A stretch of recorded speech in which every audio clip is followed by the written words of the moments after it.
दोस्तों नमस्कार। संसद में सवाल होता है इस देश के भीतर कितने बेरोजगार हैं। मंत्री खड़े होते हैं, जवाब दे देते हैं। संसद के भीतर दूसरा सवाल होता है कितने पद रिक्त पड़े हैं। मंत्री खड़े होते हैं, जवाब दे देते हैं। संसद के भीतर तीसरा सवाल होता है कितने युवा खुदकुशी कर रहे हैं बेरोजगारी की वजह से। मंत्री खड़े होते हैं, जवाब दे देते हैं। एक सवाल और खड़ा होता है कि क्या इन बेरोजगारों को लेकर जो अलग अलग दुकानें इस देश में शिक्षा के नाम पर चल रही है, क्या उसकी कोई जानकारी, उसके नेटवर्क, उसके बाजार की कोई जानकारी सरकार के पास है या नहीं। सरकार कहती है अभी नहीं है। मंत्री खड़े होते हैं और बताते हैं हमने जरूर हायर एजुकेशन का बजट बढ़ा दिया है।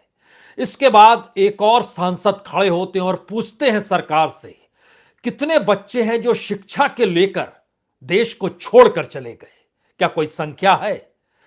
सरकार के मंत्री खड़े होते हैं और कहते हैं बिल्कुल है, तमाम आंकड़े हम आपके सामने रखते हैं।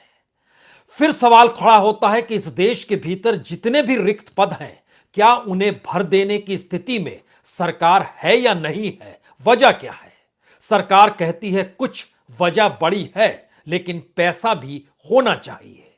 यानी इस देश के भीतर में युवाओं को लेकर, उनके शिक्षा को लेकर, उनके कॉलेज को लेकर, यूनिवर्सिटी को लेकर, रोजगार देने तक को लेकर जो पैसा सरकार को चाहिए, वो पैसा 5 बरस के भीतर इस देश में एनपीए का माफ कर दिया गया, रिटर्न ऑफ कर दिया गया और उसकी संख्या 10 लाख करोड़।